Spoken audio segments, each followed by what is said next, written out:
I took it away because they didn't add the marginal. It looks like I should have kept that risk because we do have a tornado warning. But the main tornado risk for today, that's actually not even in the 2%. The main risk should be back out in South Carolina and Georgia. We've had quite a few rotating thunderstorms out there. I haven't seen any of them produce tornadoes or any very strong areas of location. There's been a few little couplets here and there throughout the day, but nothing that has really warranted any tornado out in this area or most of the day today. Also back out in Huntsville, we've had a few discrete cells that have tried to produce tornadoes. Some of them have successfully produced areas of location. We've had a couple or two of the wall cloud around Huntsville today. We have a severe storm forecast right now.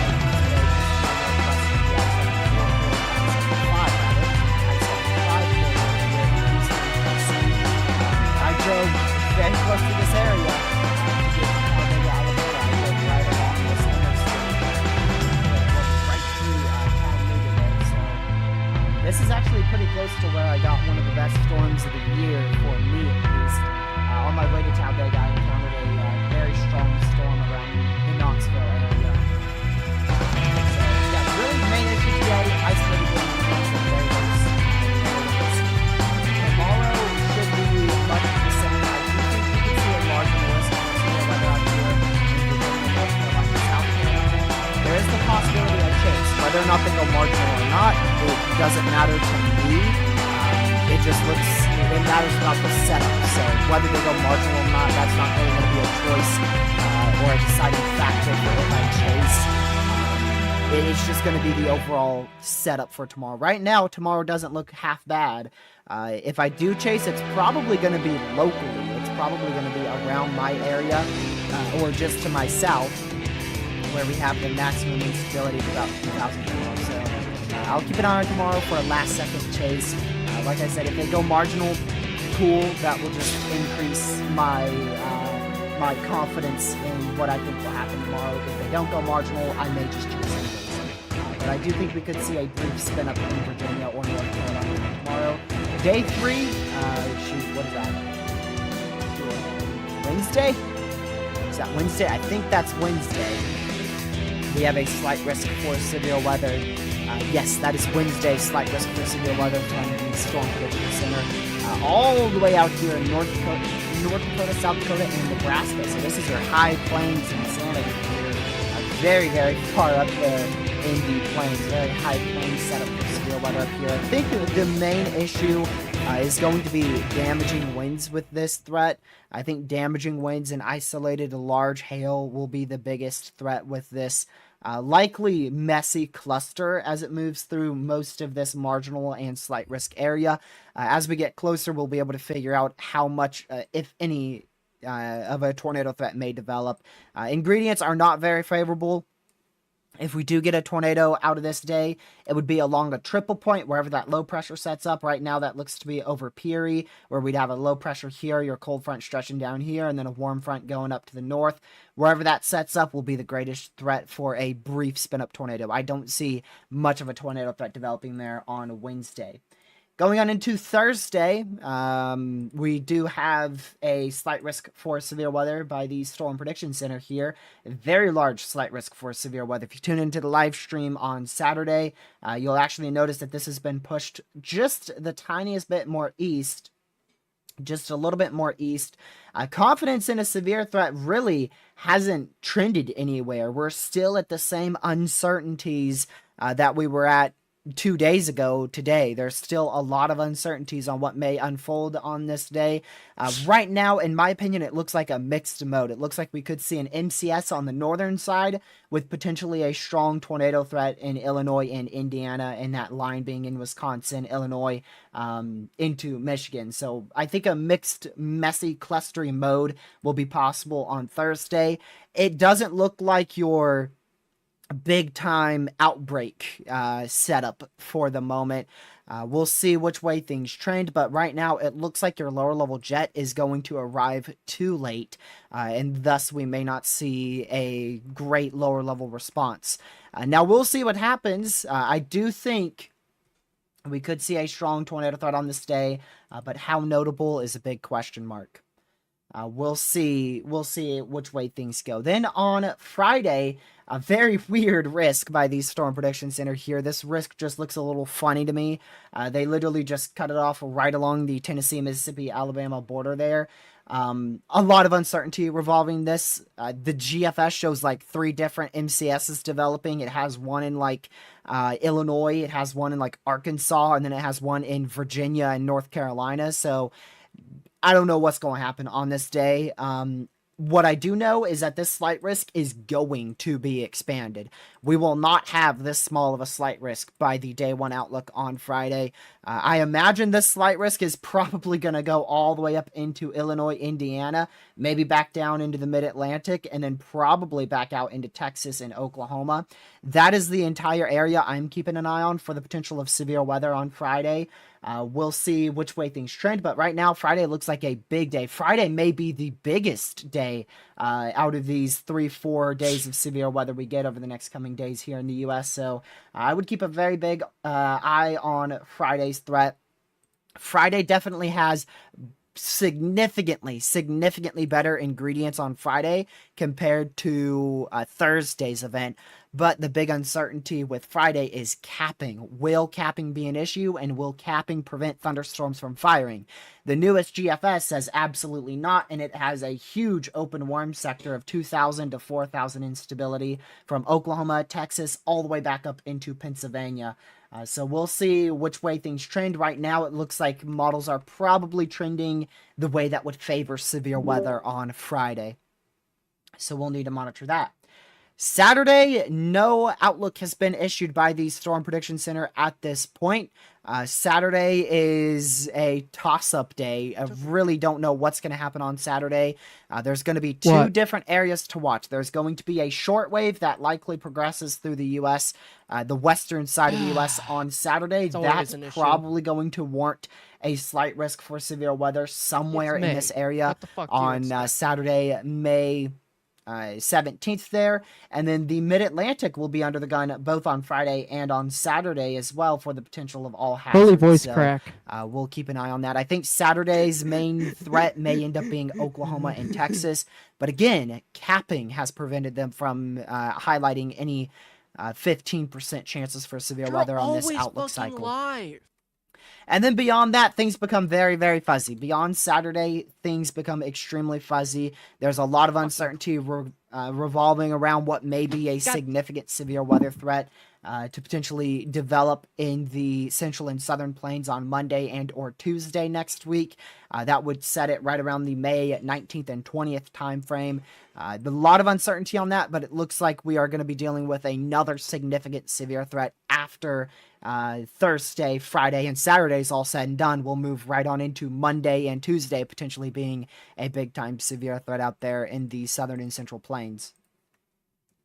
Still a tornado warning active out here. Just going to keep an eye on that. Let's see if it strengthens at all. Looks pretty broad and weak to me. But there's a damage report. Possible tornado damage. I told you. It would not shock me if that produced a tornado in between radar scans, and there you go. So potential tornado damage there in Tarboro, North Carolina. I'm going to go ahead and let Lucky know about that. Give me a moment. Of fucking course we did. Everything happens. Okay. All right, let's go ahead and dive on into some model runs. I gotta move this mic. My goodness. It's a little bit in my way. There we go. Much, much better. Now I can see my monitor a lot easier. Let's go ahead and switch on over to this. Perfect. Perfect. That's what I wanted to do. Nice, easy transition there. All right. Are we good? Yep. Alrighty, so let's take a look at the GFS. Now my mic feels too far. So let's take a look at the new GFS here. And let's just pull this out. So this is our reason for tornadic activity today and tomorrow out here in the Carolinas.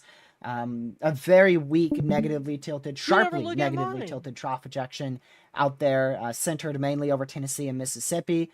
Then as we progress into tomorrow, that's going to slowly move off to the east-northeast, and this will become the main story in the U.S. You have a very large positively tilted trough with a strong subtropical jet stream thanks to the Eastern Pacific here.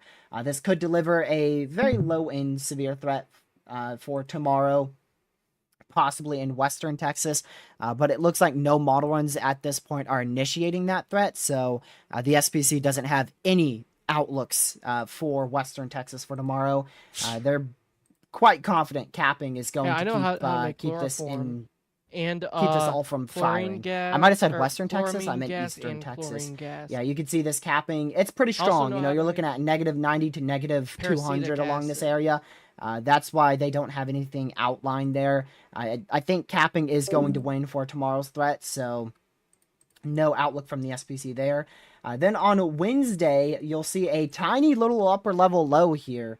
Actually, you can't see it because it's the second screen, but there you go. A little upper level low develops out here in Montana, and then a surface low develops later in the day somewhere in South Dakota or Nebraska. And that's what's going to give us our low-end threat for severe storms on Wednesday. You can see this little area of jet stream right in here. That's going to be really, I think the motion of these storms are probably going to be northeast. So we'll keep an eye on Wednesday, but I see it being mainly damaging winds, not much of a tornado threat. And like I said, Tuesday, I think Tuesday's going to hold on the capping. So no severe weather expected tomorrow. Maybe a marginal in Virginia, North Carolina for a brief tornado, but outside of that, nothing else. Then going on into Thursday, all that stuff congeals up into one strong jet stream. And you know what? Right off the bat, holy moly, this looks completely different. This is completely different than when I looked at it this morning. Look at that difference. Gracious day. Big time uptrend on the GFS here. A lot faster of a trough. That would definitely overlap with probably the evening hours. And yeah, look at that. Thus, you get discrete initiation right on the dry line here. Well, that is something. So that would greatly increase our all hazards threat as portrayed there by Supercell Composite and just the overall GFS here. So yeah, I mean, that would be an issue. If our trough actually is that fast, like the new GFS says. What do you mean not? And then look at that, you get a lower level jet kick into the overnight hours too. Well, your LLJ goes from about 25, 30 knots up to potentially isolated 40 to 50 knots, especially in southern Illinois, southern Indiana on Thursday. So definitely a little bit of a change on the GFS here. Wow, and you know what I also notice here? It shows a MCS potential derecho. Potentially a derecho developing in South Dakota and Iowa and moving up into Wisconsin. Look at that. A very fast-moving MCS. Very large MCS, too. A very, very large MCS tracking across much of this area on Thursday. And then it has that discrete, strong tornado threat with the limited amount of forcing back out to the south. So that is definitely a new trend. Does the NAM have that? Oh, yeah. You bet the NAM has it. Oh, gracious day. Yeah, that's something. And if that has any more than 2,000 instability, it has the potential for a derecho. And you can see there, that's 2,000, 2,500 in central Wisconsin. And then actually up to 4,000, isolated 5,000 in northern Illinois. So, yeah, it looks like widespread significant damaging winds may be an issue. What? Do they mention that, like a long-tracked MCS at all? Where's the north mean? There's no way they'd say derecho this far out. They would say like long-tracked MCS or something. Oh shit! If I get hit by Active a pattern of tornado, severe weather is anticipated early next week I'm as dead. recent trends on long-range guidance transition from a progressive upper-level regime is expected over the next couple of days as upper-level waves traverse the U.S. Blah, blah, blah, blah, blah. I just want to see if you guys mention widespread severe weather event is possible on Thursday. Some discrepancies and limited confidence and more robust corridors of severe weather. Strong capping over the Ohio Valley and a faster progression of the trough, which is likely a biased. So they're very careful with that on their wording. Let's see if the Euro has that too. So That's where your 500 millibar is on the GFS at 18Z. Wow, the Euro is significantly even more potent. Look at that. Yeah, so that's even crazier. Dude. Some kicking uptrends on the model runs today that I was just not aware of at all. Widespread severe weather event is possible, yeah. What? So they're definitely mentioning a more widespread event. In my Discrete to area? semi-discrete convection on the eastern fringe of the EML. Well, I'm going chasing. Oh wait, I guess I can't because my mom doesn't want to do Yeah, it. so makes sense why they have that 15% all the way into central Wisconsin. I wouldn't be shocked if It's they my push that a little bit more motherfucking north. car. You're just simply What they borrowing my mentioned with car, the right? GFS is the GFS typically has a progression bias. It's typically a lot faster. So if we do get like a big time line of damaging winds on Thursday, there ain't no way it's beginning way out here in Nebraska. It would likely begin what the where the Euro is saying, and where the NAM is saying, closer to like central Wisconsin. That's where the NAM and the Euro both have it firing. So the GFS likely way too fast with that trough ejection.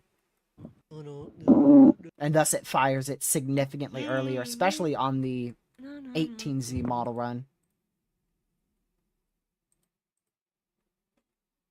So we'll need to keep an eye on that. This could be two very different modes for severe weather. We could have an MCS derecho in Wisconsin and northern Illinois, and then a very potent, strong tornado threat in eastern, southern Illinois, and a good chunk of Indiana, depending on the capping. That's where the uncertainty is the highest at this point. Uncertainty in the capping, which they say is a limiting confidence of severe weather potential. Also on day 5 on Friday, given the thermodynamic and kinematic environment forecasted by ensembles at this guidance and range, such a cluster and line should pose the threat for severe weather. A 15% chance for severe weather has been added where the greatest rainfall signal exists over this regime. Further refinements are expected to the forecast. Yeah, we'll need to keep an eye even closer on Thursday. Thursday kind of snuck up on me. Even though it was a 15%, yesterday it didn't look this good at all. Yeah, see, yesterday your main trough was way back here at 21Z. And then on the newest guidance, it's definitely more east. And it's also a lot more negative, too. Where's your surface low? You get a double low to develop. So that would be the low pressure there on the GFS that would allow for a MCS or derecho threat in that area. And you can see there's definitely a limited amount of forcing south of that. Right in here would be that strong tornado threat. That limited area of forcing. But the GFS does fire in that area. GFS definitely fires in that area. And then on Friday, oh man, it's difficult to tell what the heck is happening on Friday. Oh, yeah, we just get a cheese. Just get a huge MCS to form out here. Huge MCS to form. This looks like a lot of damaging winds. The main strong tornado threat would probably be on Thursday if we can get storms to fire when that cap lifts right out here. Or more of in like this area on Thursday. Both of these days, Cape looks to be up into the 4,000 range. Potentially isolated up to 5,000. Especially on Friday. Look at that. Dude, and let me guess, most of that is mid to upper 60 dew points, right? Look at that, 73, 74 dew points. Gracious. What? That's insane. And it's all What? subtle forcing too, but the question is it too subtle? Is the forcing too subtle? You can see your lower level jet really gets ripping after about 5 p.m. Eastern. Yeah, so both of these days look pretty good for severe weather. I feel like Friday is probably going to be less of a strong tornado threat because there's such little forcing. I don't think we're going to see much open warm sector semi-discrete development. So if things develop in like this area here, that's your open warm sector. If we overlap that with the limited LLJ that we have, that would put the greatest strong tornado threat like right in this area. I mean, the GFS does develop some discrete convection on Friday, but it's so far out. It's a long shot mentioning that. And then Saturday is just yeah, I mean, things fire all over the place on Saturday. Saturday is fully up in the air. Saturday is fully up in the air. Because we have such a large area of instability on Saturday and such low confidence in capping eroding, at this point at least. Saturday is just going to be completely up in the air.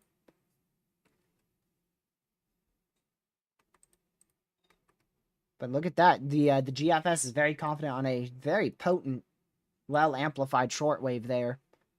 Oh, great. This is going to be a crazy one. Look at the Giga Trough moving across the four corners here.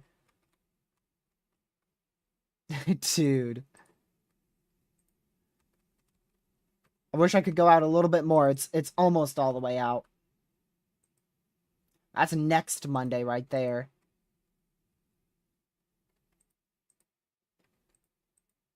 Look at that.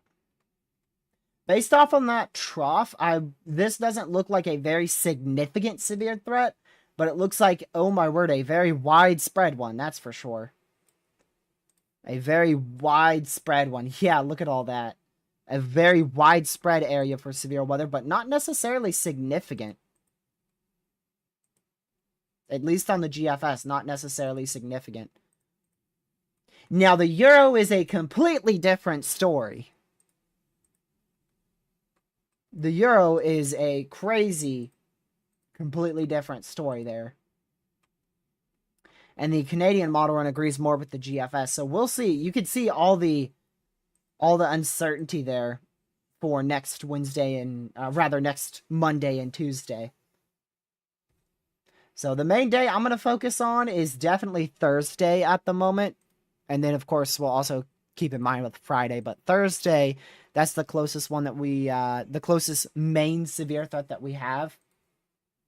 Look at a quick cam model up here for South Dakota, North Dakota, into northern Nebraska. And you can see most of this just fires very sloppy, very messy. And the environment is not very favorable for tornadoes. Could get a spin-up tornado or two, especially if anything can fire along that triple point. But the NAM definitely portrays a very big slop on Wednesday. So we'll keep an eye on Wednesday just in case. See if that uptrends at all. But, man, I'm really impressed by this line that the NAM has. The NAM is portraying a very impressive line. But one thing it doesn't do is it does not develop a strong tornado threat. So we would be looking in this area here for that strong tornado threat. Yeah, you could see that very potent open warm sector. But nothing fires, maybe due to capping? Oh, well, there isn't much of a capping, so it's just not a lot of forcing in that case. Yeah, pretty weak lower level winds, that's for sure. But man, that's a really good sounding. Weak lower level wind shear and weak lower level veering. That's your biggest issue there. Also, not a lot of 3 cape. Go back to the GFS. Let me guess, the next frame, the trough strengthened. Yeah, it definitely strengthened some on the next frame.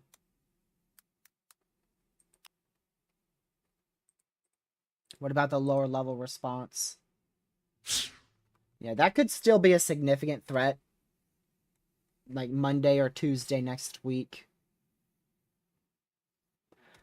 But we gotta take it one trough at a time. So first we gotta get through Thursday, that's for sure. Thursday is gonna be could be pretty crazy on Thursday.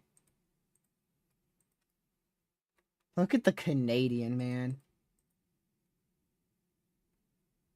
2,000 to 3,000 instability. That just shows a full-blown derecho. Like, look at that. Just shows a full-blown derecho right there. That's crazy. And again, it doesn't develop any of that strong tornado threat in Illinois or Indiana, so that's southern side of the risk here on day 4. If that capping wins and we don't get a lot of strong forcing, this whole area might not see much if that is the case. But I wouldn't bet on that just yet at all. Once we get closer, I'm sure some convecutive allowing models, some cams, are going to start initiating on that dry line. Also, what's the dry line orientation? That's a very big role. Interesting. So I'm not sure exactly what orientation is the most favorable for dry line convection with subtle forcing, but I would have to imagine it's probably more north to south orientated, like this, more north to south. So that, in my opinion, I think that would end up being more favorable for convection to develop along the dry line. The Euro does have at least one supercell firing on that day. Thursday night.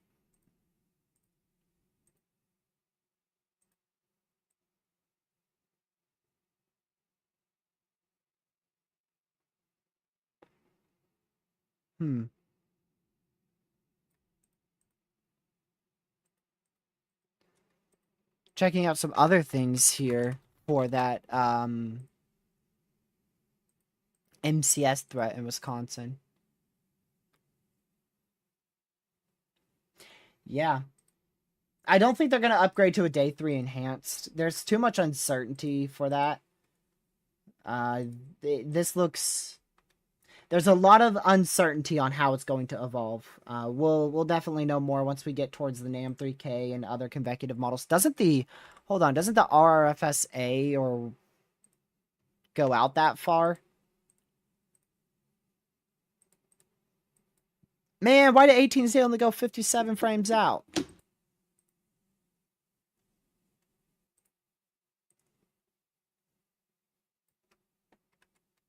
What the heck?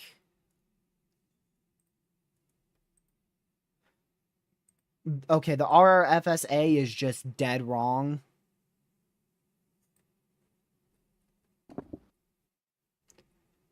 What? Hold on, I gotta look at this on the GFS.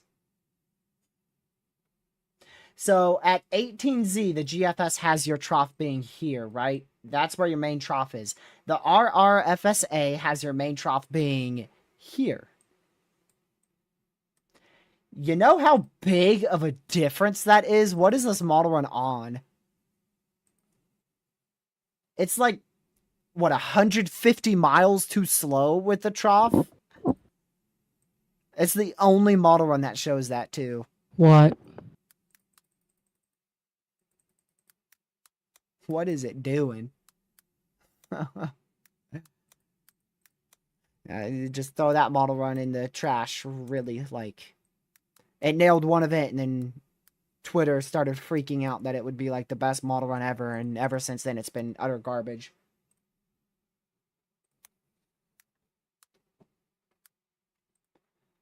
Alright, let's look at the dew points here.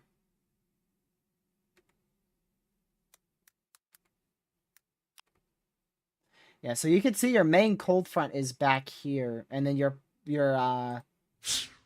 little area of best dew points is right here. So once those clash, which is not till like midnight, like 12 a.m., technically Friday morning, extremely late Thursday night. that's when the GFS initiates thunderstorms.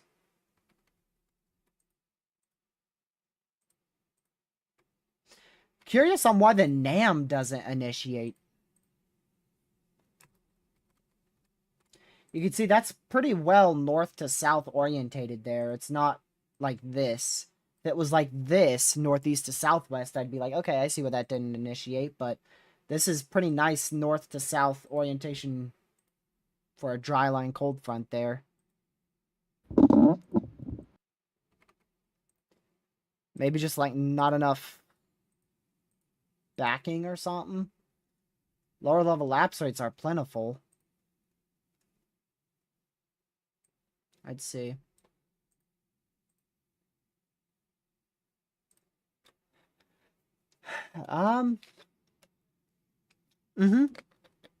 Yep, lower level wind shear. Not enough lower level backing. That's exactly what it is. That should change into the overnight, though, but still nothing develops in Indiana. You can see little tiny blips try to get going on this model run, but they don't fully develop at all. So, a bit of a forcing issue, but that should be fixed into the overnight hours, so I wouldn't be so sold on nothing firing in our main risk area. But if nothing does fire in the risk area in Illinois or Indiana on Thursday, we know that it is probably a lower level wind shear issue. See, the GFS is like completely different with the... Oh, well, nope, never mind. Scratch that. Scratch what I was about to say. So we'll keep an eye on that. It's definitely not the perfect setup for strong tornadoes, I could tell you that. But it's definitely catching my eye for a MCS/derecho potential further north up into Wisconsin. I do think we could still have a strong tornado threat develop if we get any supercells in the warm sector out here. Wherever that may be, very unsure on exactly where, but somewhere from central Illinois back towards Indiana, Ohio, and Michigan.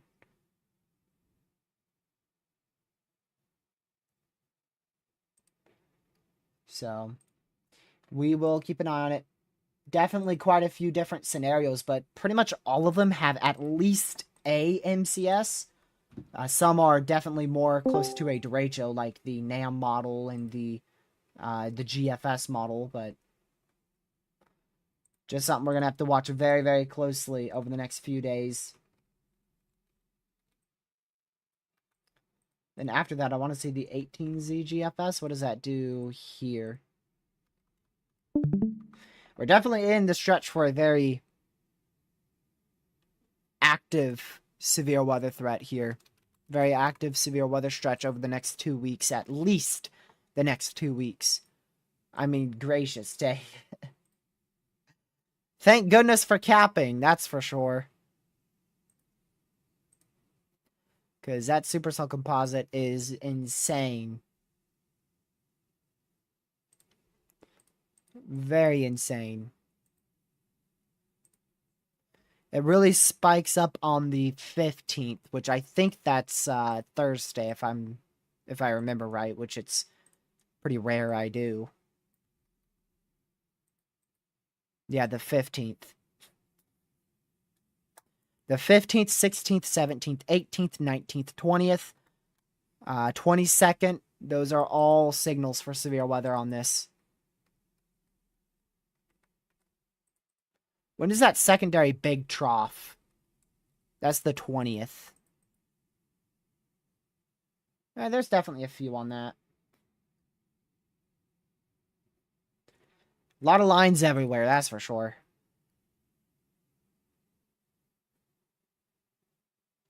Yeah, right now there's too many moving parts and too many things that are changing too frequently, Catman. That's why we really just have to try to take it one day at a time. Still want to look, a little bit in the future, so that way, you can be aware of upcoming severe threats. But in specifics, you really don't want to look further out than 2, maybe 3 days. It's very, very difficult, especially when you hit very active stretches of severe weather like we're hitting now. That's crazy. That's Friday. Oh, there you go. Let me find the right one. Look at that for Monday, May 19th. Big timing issue on that, too.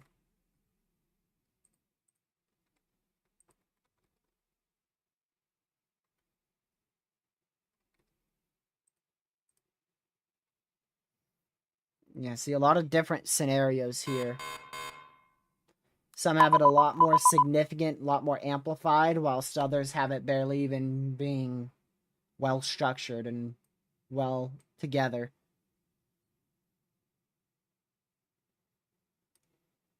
A lot of your ensembles, though, definitely agree on Thursday, with the trough being a little bit faster than what they were showing yesterday.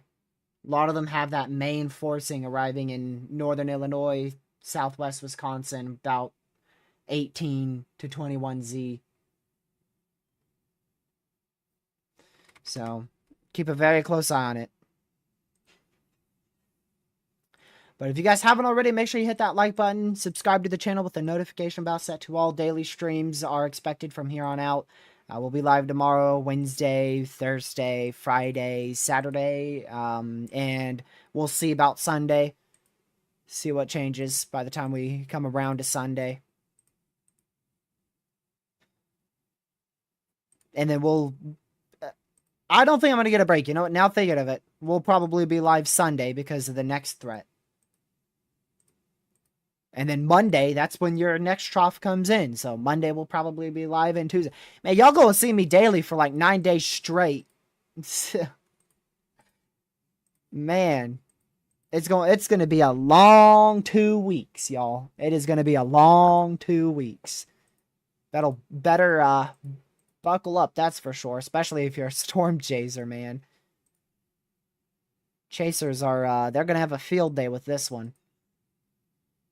Hopefully some people plan their chasecation for this upcoming week or next week, because, man, it's going to be a good week or two to be in the plains.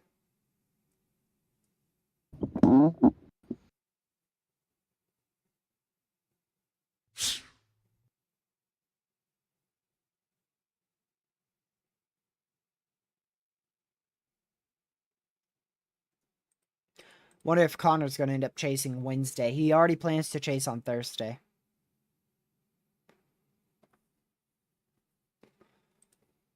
Want to see the rest of that GFS run here.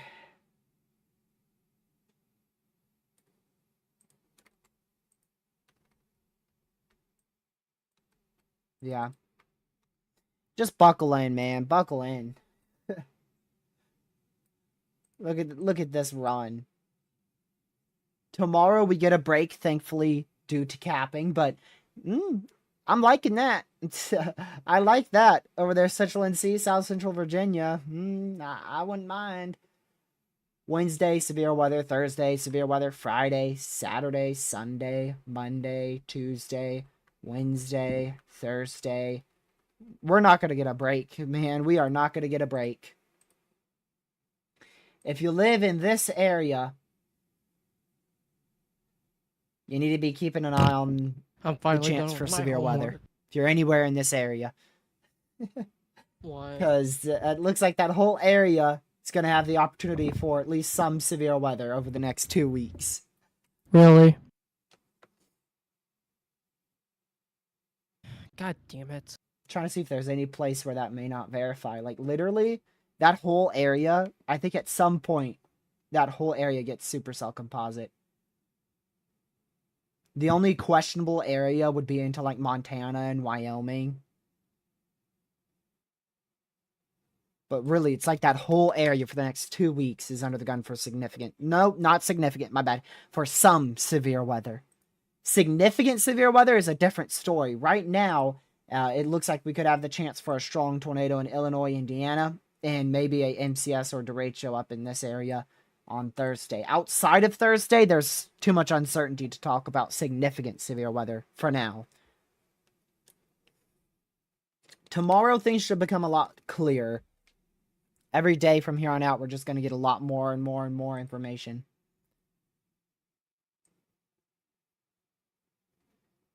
But a lot of these do look like they could have the chance for some significant severe weather. If you don't know what significant severe weather is, let me define that for you. So significant severe weather, when I refer to it, is 70-mile-per-hour winds or greater, 2.75-inch hail or greater, and or could be any of these, a strong tornado threat. That is significant severe weather, in my opinion. 1.75-inch hail. I think I said 2.75. 70-mile-an-hour winds, 1.75-inch hail, and a strong tornado. Those are all significant hazards. Damn, Jefferson. So if any of those hazards are possible on any of these days, I you, consider bitch. it the threat for significant severe weather. Jesus Christ, fix your damn And mic. I think a lot of these days are going to have at least that chance. The strong tornado threat is the biggest uncertainty for sure. That's very, very difficult for me to figure out here. Thursday, right now, Thursday is the day that I would be looking for the greatest strong tornado threat, like I said, over Illinois, Indiana. Somewhere in that state, somewhere in those two states. And then outside of that, Friday, it's just... Do y'all want to play Car can't tell. Crushers 2? You never want to play it. So we'll see.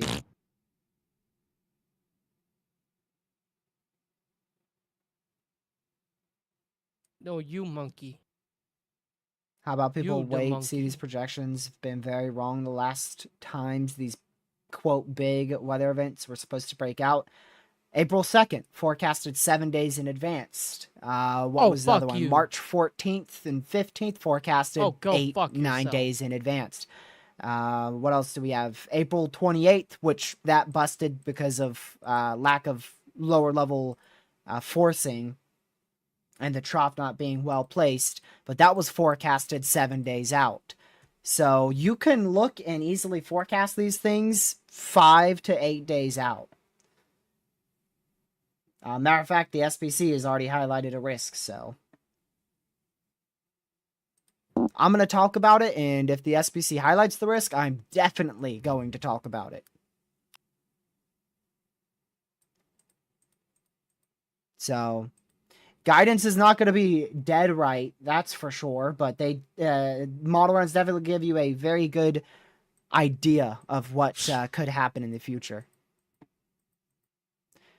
The biggest thing when looking at weather models is look for consistencies between models. That's why in this stream you saw me look at the GFS, the Euro, and the Canadian, and I also looked at multiple GFS runs because I was looking for consistencies between all those runs. You don't want to just look at one deterministic run that will literally change in 6 hours and then call it quits. The SPC doesn't do that. The SPC looks through hundreds of different runs before they issue their outlooks every day.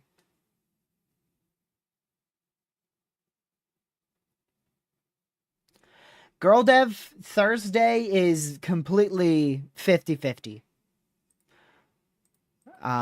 Storms literally could simply just not fire if that lid over the atmosphere holds, or if the trough is a little slower, you literally could end up with not even rain on Thursday. Right now, the SPC doesn't think that's going to be the case, which is why they have that 15% chance for severe weather out for the entire state of Indiana. If you live anywhere in Indiana, you're under the gun for severe weather, according to the SPC for Thursday. And that strong tornado threat is very, very uncertain at this point. We know for sure there will be a chance for at least a strong tornado somewhere on Thursday. We know that's going to be the opportunity for a strong tornado, but exactly where and if it will be more than one is a big question. I say we know that because the environment is quite favorable, especially in like Wisconsin, southern Illinois, eastern Illinois, most of Indiana. Ohio, you guys all have a favorable environment for strong tornadoes. But again, that lid over the atmosphere, it's going to stop some storms from firing. The forcing being displaced off to the north, it may stop a lot of other storms from firing. So there's a lot of uncertainties we need to work out. But I can nearly guarantee you, by the time we get to day 1, we will be talking about the threat for a strong tornado.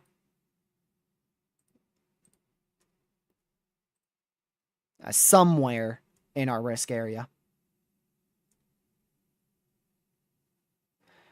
Even just looking at the SPC, I mean, they literally say discrete to semi-discrete convection is possible by the late afternoon, and a widespread severe weather event is possible. That's not like low-end wording from the SPC. That is quite up there in wording for the SPC on their day 4 outlook.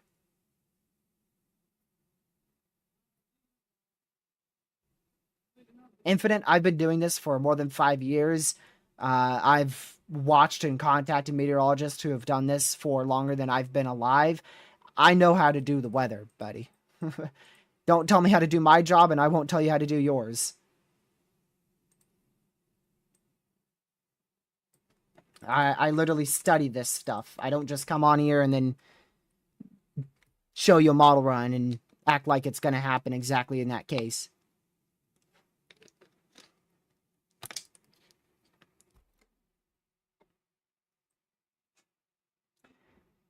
But yeah, you can see all this defluence aloft. So there's plenty of a void in the atmosphere, which you would think that allows for a lot of forcing, but just that main low is very displaced. That's the biggest thing. That surface low, that's where a lot of your forcing is. That surface low with the cold front trailing behind it to the south and southwest.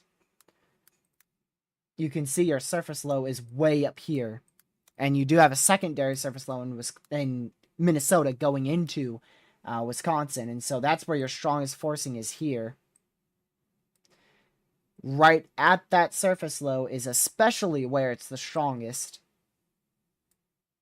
And so that's where the GFS really initiates all of those thunderstorms at. And the GFS, like I said, it does have that potentially strong tornado threat developing in Illinois and Indiana, but that's a big question mark. I want to keep reiterating that there will be at least the chance for a strong tornado somewhere on Thursday. But it's at this point, it looks more conditional in Illinois and Indiana because there's a lot of uncertainty on that cap. And then further to the north up here, it looks like a big time damaging wind event in this area. So 2 completely different modes for severe weather. One discrete to semi-discrete, and the other completely linear and mainly just a line. So by the time we get to day 1, we'll be able to figure out exactly how high in this threat may be. Or, fingers crossed, hopefully it just all downtrends. That would be awesome. That would be awesome if it just all completely downtrends.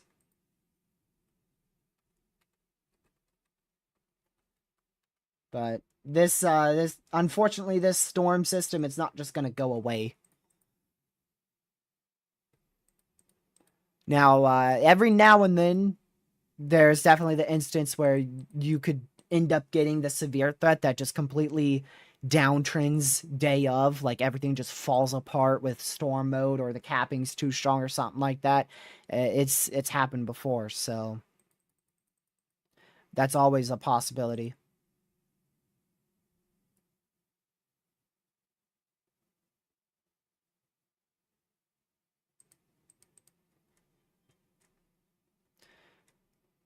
So we'll continue to monitor the threat, but we'll keep an eye on it.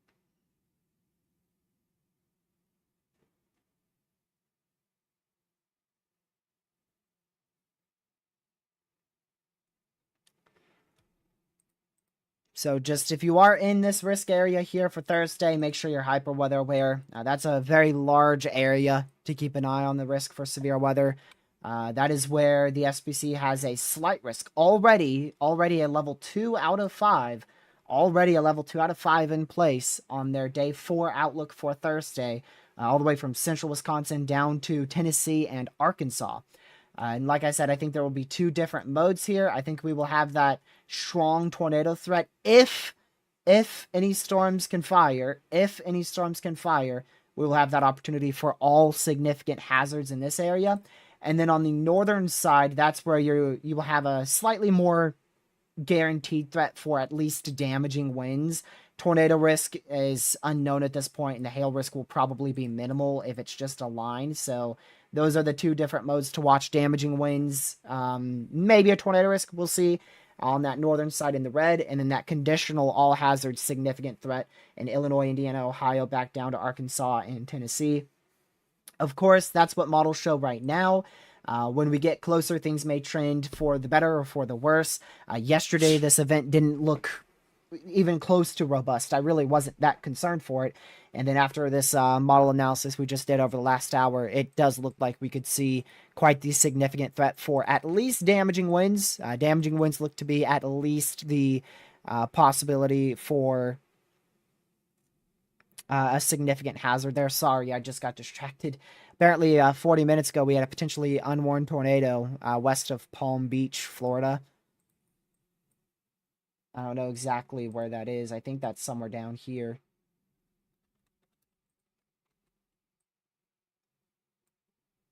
I'll have to look at that on Radar Archive after the stream. But yeah, just make sure you're staying weather aware if you're in the main risk area for Thursday. I'll be back on here tomorrow with another update. We're going to conclude the stream here. I'll send you guys on over to Lucky. So I'll be on Lucky's stream too directly after this. So if you just want to hang in the chat for a little bit, in about 3-4 minutes, you'll be directly redirected to Lucky's stream. If you haven't already, make sure you hit the subscribe button, like the live stream, and share the channel with your family, friends, social media. Again, for that strong tornado threat, I do think we are going to be talking about the threat for strong tornadoes on day 1. At this point, it looks a little bit more conditional. That capping could easily end up making this threat not as significant as what its ceiling may be. So we'll keep an eye on it, see what happens. I'll send you guys on over to Lucky here. He's already live, so if you know Lucky's channel, you could go right now. If you don't, you can wait about 3 minutes until you're automatically redirected there. I appreciate all you guys for tuning in. Mods from Mon Chat, I'll catch you guys tomorrow at 6 p.m. Eastern time. Thank you so much for tuning in, and hope you guys have a great rest of your Monday night. Stay safe, watch some good weather, and I'll catch you guys in the next one. Goodbye.